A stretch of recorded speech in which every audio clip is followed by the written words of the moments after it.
So we're going to explain. I'm going to explain the winch system. Yeah, we did that in tunnel 2. Yeah. Because tunnel 2 is quite clean, isn't it? I think so. I'll do it now. No, sorry, tank 2. Tank 2.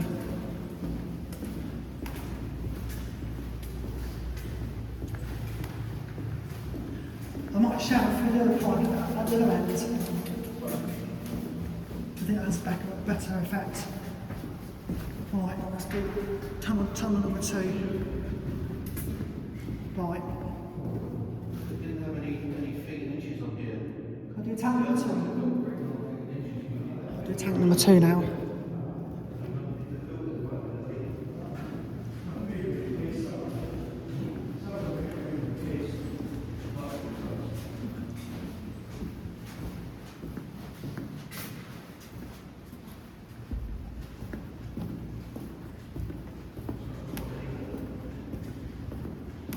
Number 2.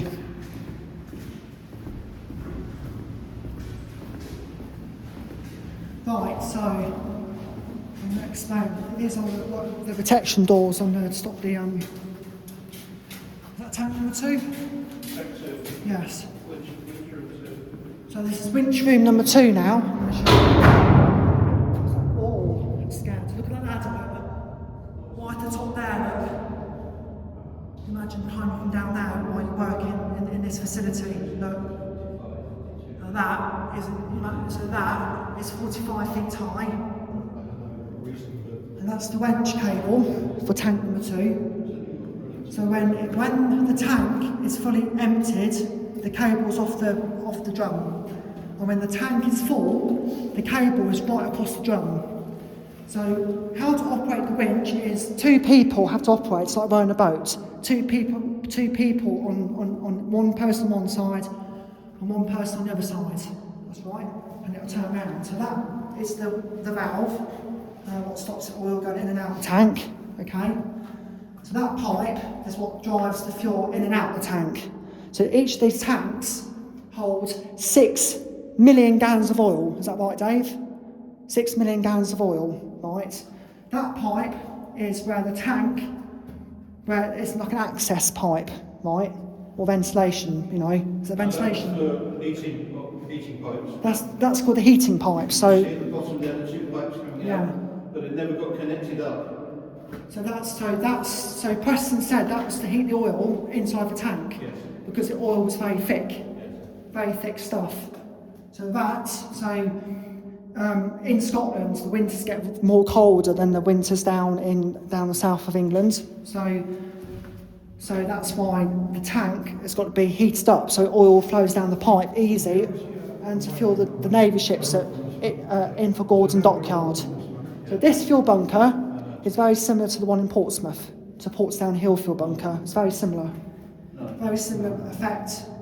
So can you imagine how much oil went in and out through that pipe before it's been abandoned? Can you imagine that? You can imagine how many workers in here getting frustrated and annoyed, getting all the oil down to navy ships from the tank, or clean the tanks out. So that is absolutely mental.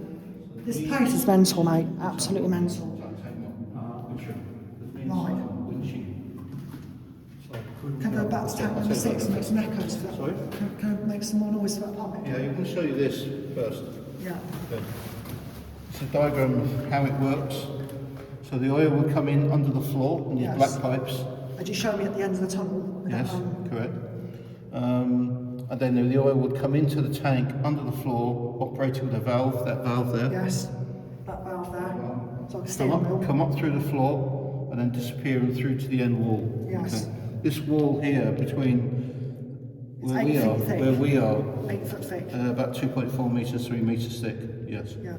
And then it goes in and turns into the swing arm pipe. We call this a swing arm pipe. Right. This pipe goes up and down and fills and empties the tank with furnace fuel oil. Yeah. Okay. Normally that pipe will be resting flat in its sump, and this is how you'll see it when you go next door. Yes. Tank 6 is like that at the moment, but we're going to get Dangerous, yeah. Don't touch it. We're going to drop it down. Yeah. This pipe is controlled with a cable attached to the pipe, and then it goes up to the upper room, up there, up here. Yeah. And then runs horizontally across onto a pulley wheel and then down and is connected to this winch. And 2 people operating it, and 2 people need to use the winch. the cable goes across the drum, and the tanks, when the pipe's raised, Cable goes across there. and when the pipe's lowered, the cable goes back off the drum. Is that correct? Yeah, pretty much. Yeah. Also on top of the oil there's a float. It It's oil rests on float. top of the Yeah. surface. That float has got a small cable attached to it. Yeah. And it's attached to That's the depth gauge. indicator. Goes up and down the 37, 38, 39, 40, 41 feet. 41 feet. Okay, that's the marker. That's So, the indicator. so the higher the float, Yeah. the lower the marker, Yeah. and vice versa. Yeah. They couldn't see the oil tank, obviously, from this end. Yeah. No electronics here, it's all mechanical. So there's a clever little device on here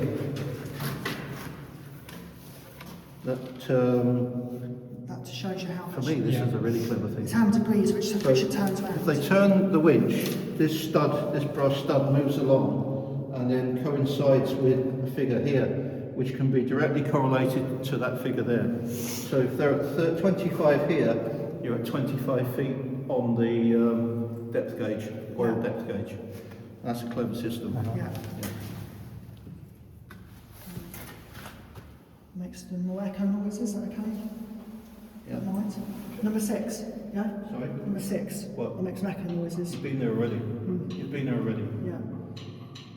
That just slides. Yeah. So that just slides. Yeah. Um, As the winch turns. As the winch is turning, Yeah, that just moves along. So temp 6 is up to about here, halfway up. Yeah. It's up to about 30 degrees. okay. It's all Okay, good. go on ahead. I think we go to tunnel number 2. I think. This is tank winch room 2. Yeah. Okay. We'll go down to 1 now.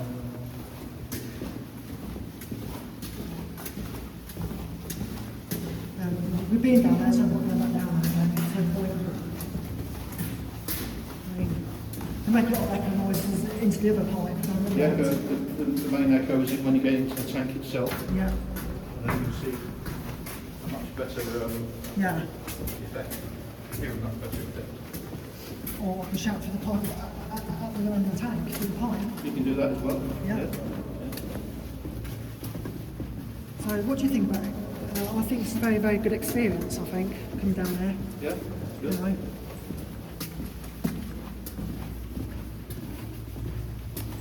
So, all good.